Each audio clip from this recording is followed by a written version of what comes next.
Estamos como cada semana en Salud y Previsión 110, producidos por el Dr. Julio Jacín, Michelle Jacín, Horacio Montenegro, quien nos acompaña desde Chile. Y hoy, muy oportunamente, está con nosotros el epidemiólogo y salubrista Carlos Félix. Importante en estos momentos hablar de lo que fue el año pasado en términos de la pandemia de COVID-19 y qué se puede esperar en cuanto a la evolución de la misma en este inicio del 2022. Buenos días, doctor. Buenos días a los televidentes también de nuevo. Buenos días. Estamos aquí para conversar con los televidentes. Bueno. Doctor, hay muchas preguntas y tenemos el tiempo hoy para hablar un poquito de todo esto, de cómo va la pandemia. Pero háblenos un poquito primero de qué es. Usted tiene el COVID y las variantes. No hemos terminado bien de salir de esto y ya no están hablando de otra variante que es una gripe mezclado con eso. Estas, lo que se llaman las cepas, ¿qué son y cómo nosotros podemos determinar de que la diferencia entre otra enfermedad y lo que es una cepa de la misma? Bien, bueno, buenos días otra vez.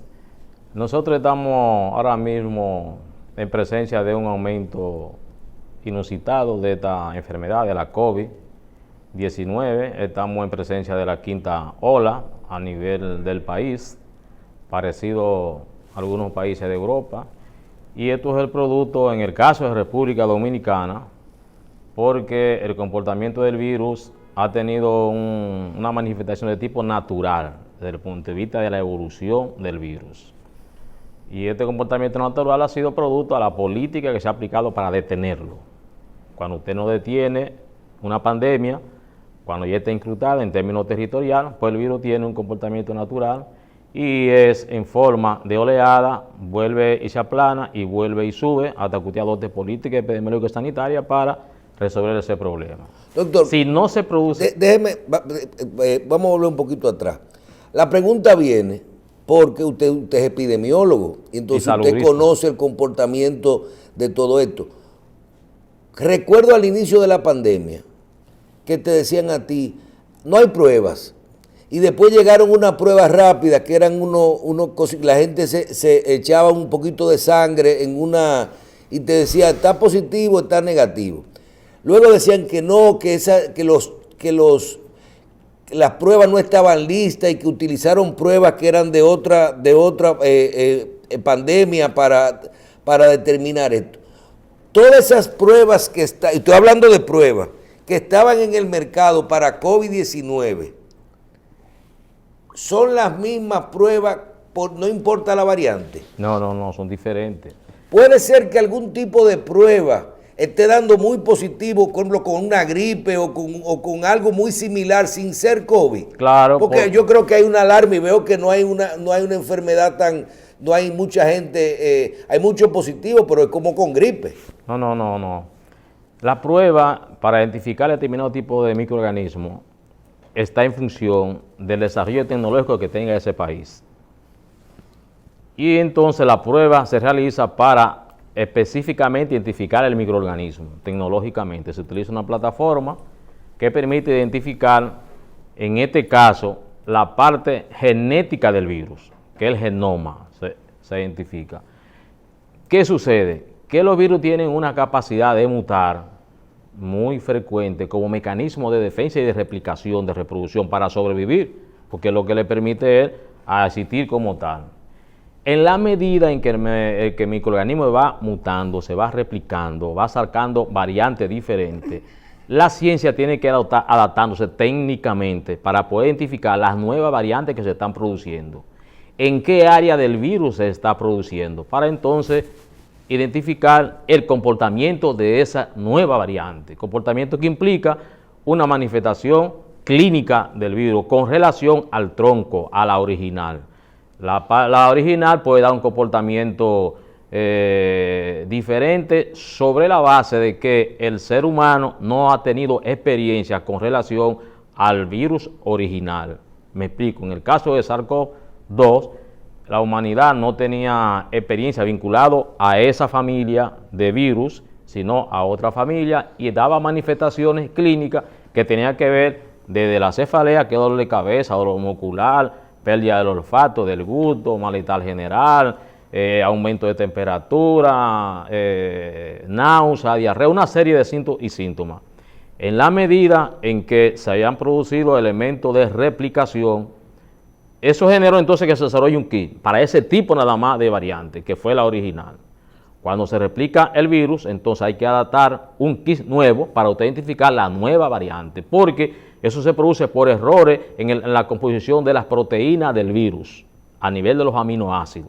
Ahí que se produce el elemento de la división y entonces hay que técnicamente estar adaptándose para poder identificar esa variante, porque esa variante puede dar manifestaciones diferentes al tronco original. O sea, ya esa variante no da necesariamente el pérdida del olfato, no da necesariamente pérdida del gusto, ni dolor de cabeza iniciando, o tos con secreción y tos sin secreción, no da malestar general, sino se centra en alguna parte de la economía. Doctor, esas pruebas que se están haciendo ahora todos los días, cientos de miles de pruebas que uno ve todos los días, los laboratorios llenos, pueden dar falsos positivos, claro, identificar que uno tiene COVID y lo que uno tenga sea gripe o influenza. Claro, porque la prueba tiene diferentes niveles de calidad en función del centro que la produce, el país que la produce, la tecnología que la produce y la calidad que se genera para producir la prueba.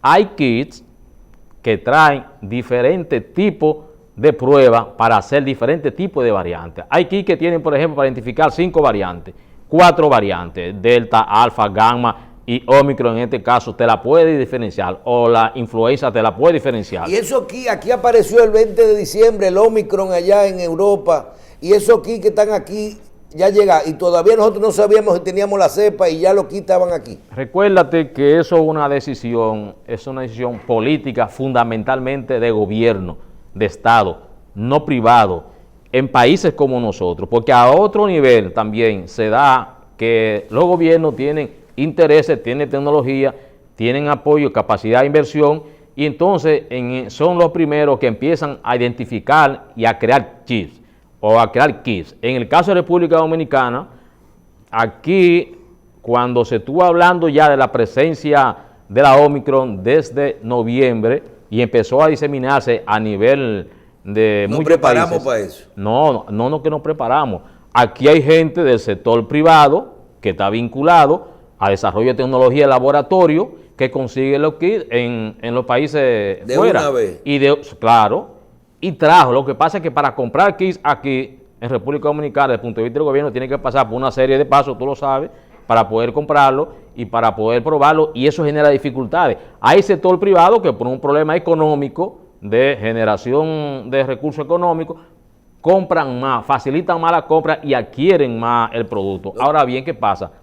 Que el país hay un error en el sentido en que ha sido una práctica de que si se presenta una variante en el país que está vinculado a un aumento de los casos con esta pandemia, ha tenido una conducta de no admitirla que existe, aunque exista, no admitirla, porque eso se entiende que eso puede perjudicar, ellos le llaman la actividad económica y principalmente el área turística. Pero sucede que en el caso nuestro de esta enfermedad, no se puede negar ningún tipo de información porque esto está interconectado y si no la identificamos nosotros aquí, nos la identifican afuera y nos la envían. Entonces, eso implica que recuérdate que el gobierno, cuando se dio el caso de la Delta, que estaba acabando, que decía que el gobierno decía que no había, tuvo Estados Unidos y desde Brasil, tomaban muestras, lo enviaban y ellos que nos informan aquí que está la variante de República Dominicana, instalarlo en un laboratorio con apoyo de la OPS, y entonces buscaron los kits suficientes para identificar la Delta. Bien, doctor, entendimos lo de los kits. Continúe con la explicación que usted estaba haciendo de la situación de la quinta ola en este momento y por qué usted dice que la evolución es normal, que sube y que vuelve a bajar. O sea, nosotros todavía tendremos más, ya viviremos con esto permanente. No, eso no es verdad. ¿Por qué no es verdad? Porque las enfermedades que se eliminan a través de esquemas de vacunación son eliminadas en términos de cualquier parte del mundo cuando el país tenga capacidad de acceder a la vacuna y por tanto no tienen permanencia externa Que nosotros tenemos una buena presencia en vacunas, ¿verdad? Tenemos un buen porcentaje de vacunados. No, nosotros tenemos, con relación al tiempo, nosotros tenemos ya, vamos para 11 meses vacunando, y apenas hemos llegado al 50% de la doble dosis, y apenas alrededor del 60% con una dosis, y un día y algo con refuerzo, en 11 meses, que nosotros debimos haber estado pasando la barrera de los 90 vacunados, porque las vacunas están disponibles. Doctor, ¿y qué pasa con la gente que no se quiere vacunar? Bueno, ahí está envuelto muchos elementos. Número uno, está envuelto la forma estructural del sistema de salud de República Dominicana, porque para vacunar y hacer una campaña masiva de vacunación, como implica una pandemia, tú tienes que recurrir a una estructura sanitaria que te permita llegar a la última persona que hay en tu territorio, de manera real, palpable. ¿Qué pasa? Que la estructura sanitaria que tenemos nosotros son estructuras sanitarias provinciales, de ciudades, donde la gente para acceder al servicio tiene que ir allá. El servicio no va a la gente, el servicio no va a la gente. Si aquí hubiera una estructura sanitaria con la idea que se creó de principio, cuando se aprobó la ley de seguridad social en el 2000, 2001, donde la estructura fuera a nivel territorial, donde el servicio tuviera acceso a la gente a nivel de territorio, era fácil, tú vas a asumir un plan nacional de vacunación y llevarle vacuna a todo el mundo y convencerlo desde el punto de vista de la educación, de la conciencia y la conveniencia de vacunarse como un elemento de protección, porque nosotros, el país se vacuna desde cuando el niño nace. ¿Usted cree en la vacunación? Sí, hay que vacunar, claro que sí, la vacunación ha sido un recurso científico aportado por la ciencia, donde ha evitado que decenas de millones de personas hayan muerto a nivel en el planeta, y es un recurso que se utiliza. Obviamente, hay muchos países que esto tiene una política contra vacuna, por varios criterios, por un problema personal, en términos de que no cree en eso, por muchos efectos secundarios que producen varias vacunas, por un problema de tipo cultural, ideológico, religioso, que no creen en eso, algunos tipos corrientes de creencia, y eso entonces incide en muchos países en que un sector no vacune. Pero la vacuna tiene un elemento, un efecto que es importante. Solo hay 1% de la población, menos de un 10%, que debe ser logrado que esté totalmente vacunado. Si usted pasa con un esquema de vacunación por encima del 95%, esa enfermedad no tiene capacidad de replicarse, porque no tiene lo que se le llama en epidemiología una densidad sensible poblacional que sea capaz de replicarse. Por tanto, esa enfermedad como tal se elimina como problema sanitario. Y eso es posible porque el mundo, como se ha dado esta enfermedad de manera repentina, el mundo desde el punto de vista científico tiene una experiencia acumulada para este tipo de virus, de coronavirus. Por ejemplo, en el caso, los coronavirus tienen una existencia desde el punto de vista del manejo de ellos alrededor de 12 años. Y eso se le dio una capacidad tecnológica a muchos países para desarrollar una vacuna. Por ejemplo, en el caso del ébola, el ébola tiene una vacuna que la desarrollaron los rusos, que es muy buena. Pero en el caso de vacuna, el mundo tiene cientos de años vacunándose, y en la zona hay más de 50 y 60 años que tienen experiencia produciendo vacunas. El problema con esta enfermedad es que se han probado alguna tecnología dentro del desarrollo de la vacuna, que es la tecnología del desarrollo de la vacuna con ARN mensajero, que es la nueva, porque hay muchas vacunas vinculadas, por ejemplo, al uso de algunos virus como vectores. En el caso de los que utilizan ADN viral, que son ya vacunas que se manejan con más de 12 años, con más de 20 años, que ya se tienen experiencia tecnológica, y esas vacunas tienen mayor elemento de eficacia y de efectividad y dan resultados positivos. Algunas vacunas, como la vacuna que utilizan, por ejemplo, la tecnología que utilizan los cubanos, que tienen más de 30 años haciendo vacunas con esa tecnología, también se aprovecha desde el punto de vista tecnológico y tiene la tecnología disponible ahí. Entonces, la vacuna es un elemento importante. ¿Dónde ha fallado el elemento para nuestro país, para que la gente se vacune? Bueno, porque aquí en este país hay una serie de conflictos de intereses vinculados a vacunas. Aquí hay mucha gente y hay un problema de tipo económico, político y hasta ideológico en términos global.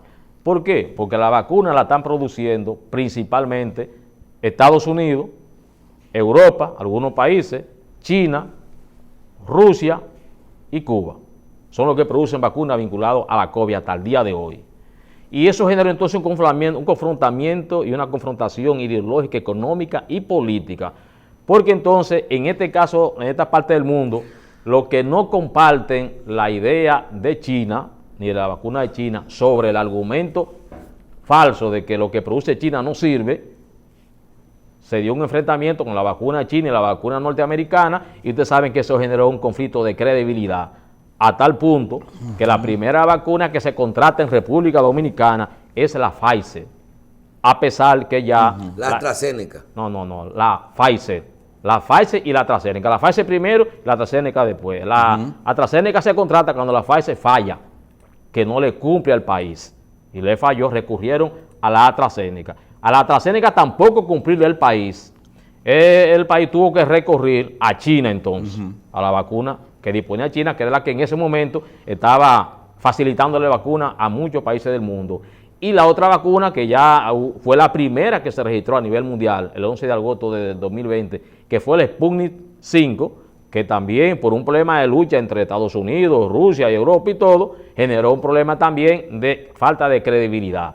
Entonces, eso permitió que en el país el sector que no estaba de acuerdo con que se vacunaran con los chinos, hicieron una campaña nacional que eso no sirve, que la Pfizer, pero a la Pfizer no llegaron, vino los chinos. ¿Qué pasa? Vinieron los otros a decir que la otra tenía RN mensajero. Exactamente, que la otra producía de todo, porque era una tecnología nueva y que no se conocía. Y eso generó conflicto. Y eso potencializó en la República Dominicana, generó sinergia en la idea de que eso de vacuna es un cuento, que esos son intereses de mucha gente. Recuérdese que incluso se llegó a decir por el presidente norteamericano Donald Trump que ese problema del virus es una arma biológica que habían elaborado los chinos para enfrentar a Estados Unidos. Y eso fue una lucha que se dio a todos esos niveles. Pero se evidenció entonces que se hizo diligencia con los chinos. Los chinos entonces facilitaron toda la vacuna que el país le contrató, alrededor de unos 15 millones y algo de vacunas, y alrededor de 200,000 que la donaron. Pues el país empezó a vacunarse con lo que era la vacuna que tenía disponible y con la que consiguieron. Y entonces eso generó en el país un aporte importante para la inmunización. Y aún así continuaron. A tal punto que eso empezó a generar un comportamiento de muchos sectores en el país, que aunque la vacuna estaba aquí y tenía nacionalidad norteamericana, agarraban para Estados Unidos a vacunarse con la Pfizer en vez de con la Sinovac que estaba aquí en el país, o la Sinopharm que China había donado en República Dominicana. Incluso mucha gente ya empezaban a hablar en ese momento sin ningún tipo de situaciones, que en vez de una se iban a poner la 2, y si hay que ponerse la 3 se la ponían. Eso fue inicial. ¿Qué sucedió con eso? Bueno, que ustedes saben que la Pfizer se desarrolló entre Israel y Estados Unidos como piloto. Por eso ustedes ven que el primer país del mundo que empieza a vacunar es Israel, junto con Estados Unidos, porque fue un acuerdo para usted elaborar esa vacuna. Y en su etapa inicial, como la vacuna tenía un elemento virgen desde el punto de vista de su aplicación, y la vacuna se demuestra no solo en la primera etapa inicial de investigación, que es el laboratorio, donde se demuestra la eficacia verdaderamente de una vacuna, es en vivo, en el escenario de aplicación. Pfizer empezó con 94, 95.1 o 0.5 de eficacia, o sea, de capacidad de que no se produzca la enfermedad. Pues cuando se aplicó ese biológico en principio, tuvo una pegada importante, pero cuando empezaron a aparecer variantes que tenían elementos de peso específico en la enfermedad y mayor mortalidad, como fue la Delta, esa eficacia de 94 95.1 se la bajó en Israel a 62. Y eso generó entonces en Israel un problema a tal punto que ellos empezaron entonces a plantear la tercera dosis como elemento de refuerzo. En ese momento todo eso era permisible. ¿Por qué? Porque el nivel de información, de conocimiento, de desarrollo, de dominio de esta enfermedad era incipiente en términos científicos. Cómo se comportaba, dónde se comportaba, cómo se transmitía, qué efecto hacía la vacuna, qué no efecto hacía la vacuna, qué tipo de vacuna había que hacerla, cómo hacerla. Recuérdense incluso que en el caso de AstraZeneca empezó con 2 esquemas de vacunación y un tercero agregando. AstraZeneca empezó con 0, 28, 2 meses y 3 meses para probar como esquema.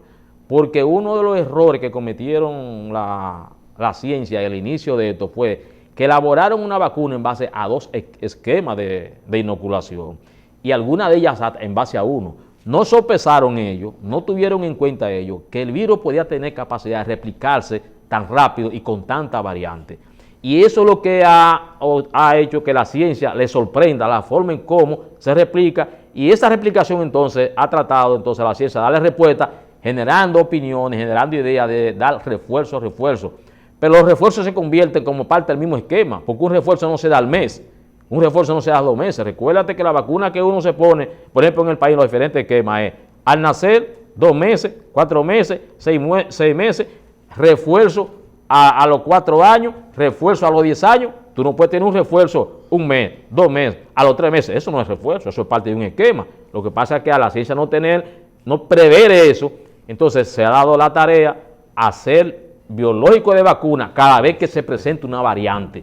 Y eso genera más problemas de crédito. Lo que hacen es como que la adaptan. La adaptan. Esa dosis que tú te das adicional. Tienen que readaptarla a la nueva variante. Y eso genera en la población también un problema de preocupación. Porque la gente dice, pero venga acá, vamos a estar cada vez que aparezca una variante llenando nosotros. No, pero por lo menos te están resolviendo. Sí, pero está prolongando el problema, no lo está curando.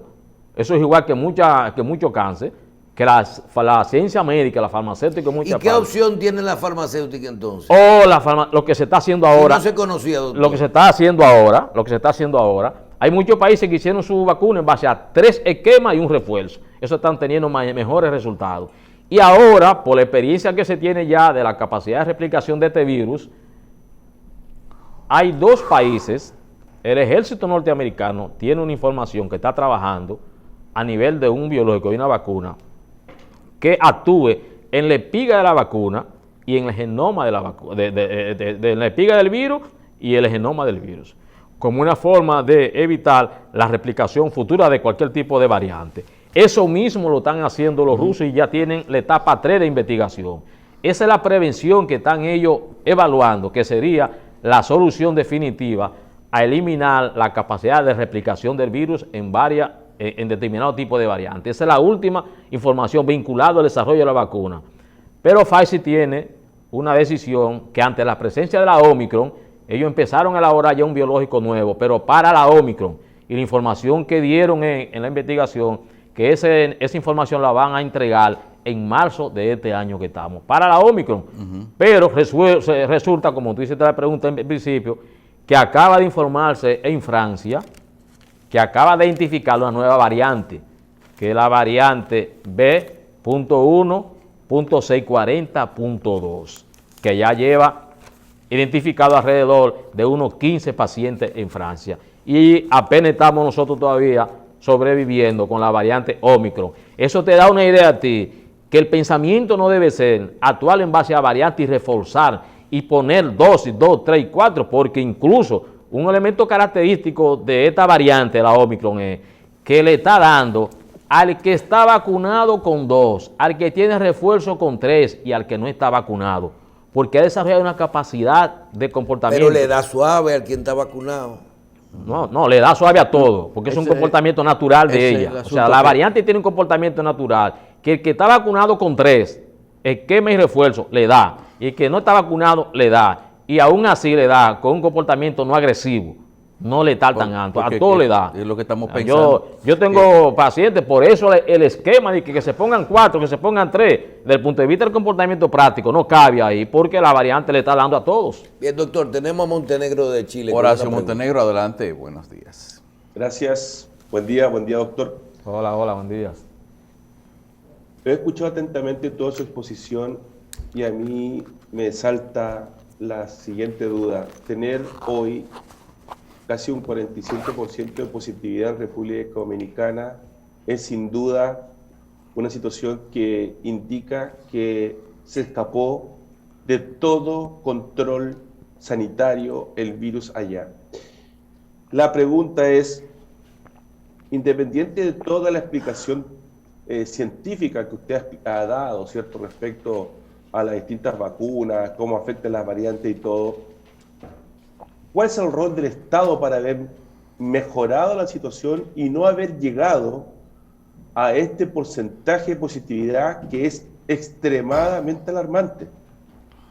Bueno, la situación en que hemos llegado ahora es producto a la decisión que han adoptado las autoridades de abrir todo el escenario político nacional desde el punto de vista económico, social y cultural en República Dominicana. las autoridades, lejos de actuar con un programa estratégico y sanitario desde el punto de vista epidemiológico para tratar de contener y disminuir los efectos de esta pandemia, lo que se ha dedicado es a contemplar, observar lo que ellos le llaman el comportamiento y dejar todo abierto en el país. Eso significa y eso implica el todo abierto en una pandemia con una enfermedad que tiene una capacidad de infectación muy alta, que usted está creando caldos de cultivo para que ese virus y esa enfermedad, lejos de disminuir, se mantenga en el territorio, replicándose y con capacidad para ir aumentando cada día más. Y eso ha sido lo que ha pasado en República Dominicana. Y es más preocupante porque en este caso, aunque la parte turística tenga importancia desde el punto de vista de los casos que vienen de los países que se están reportando, pero ya en nuestro caso está en el territorio diseminado, o sea, y eso significa que las autoridades debieron y deben asumir una política epidemiológica a nivel territorial. ¿Qué es lo que a nivel territorial? Bueno, si de la provincia que tenemos nosotros hay 5, 6, 7 provincias que son las que están produciendo, que son las que están generando la incidencia de la mayor caso del país, pues usted en esas áreas tiene que adoptar una política suficiente desde el punto de vista de la búsqueda de los casos, de los aislamientos de los casos, del tratamiento de los casos, para usted tratar entonces de lograr que el impacto sea lo menos dañino posible en la capacidad de replicar el virus. Aquí ha sido todo lo contrario. Aquí no se respetan las actividades masivas, se autorizan las actividades masivas, no se hace una política responsable de búsqueda de los casos activos de manera real. Aquí apenas el gobierno aplica 3.000, 4.000, 5.000 y en los últimos días ha aplicado 7.000 pruebas en un país que debe estar produciendo, aplicando alrededor de 50.000 pruebas en el momento activo como tal el virus para poder identificar los casos, porque yo ratifico y digo que aquí están circulando en estos momentos más de 10.000 pacientes con clínica identificados. Y si usted no lo busca, si usted no lo encuentra, entonces esa replicación se va a dar más prolongada y es lo que está pasando en República Dominicana. Las autoridades realmente lo que están es contemplando, lo que no están actuando, no están incidiendo para que esta pandemia se detenga o por lo menos no se convierta en un problema de salud. Y eso es parte lamentable del problema. Previo a la Navidad, lo habíamos dicho, y en el peor de los casos lo negaban en principio, decían que no, que eso no estaba aquí y solo cuando se informa que está, entonces se produce un boom. En ese momento coincidía aquí, había una serie de enfermedades virales, respiratorias, y se decía que eso era influenza, que eso era la gripe. Sin embargo, yo en principio decía que eso no puede ser porque nunca la influenza y la gripe tienen una explosión así en territorio como República Dominicana tan evidente. Y solo cuando se informó de Chile y de Venezuela y después aquí se confirma con el caso que ese boom de la presencia de la Omicron, entonces se evidencia y ya el gobierno tiene que admitir que sí, que la Omicron que está predominando en la República Dominicana y ustedes ya han visto el caos y el desastre que hay y los actos lamentables que se presentan públicamente para ir a usted poder encontrar una prueba. Entonces, esa es la realidad epidemiológica que tenemos hoy en República Dominicana. Vamos a hacer... Escúchame, Carlito. Sí, bueno, es que ha llegado el momento de la pausa. Esta pregunta y otras más que tenemos para el doctor en unos instantes.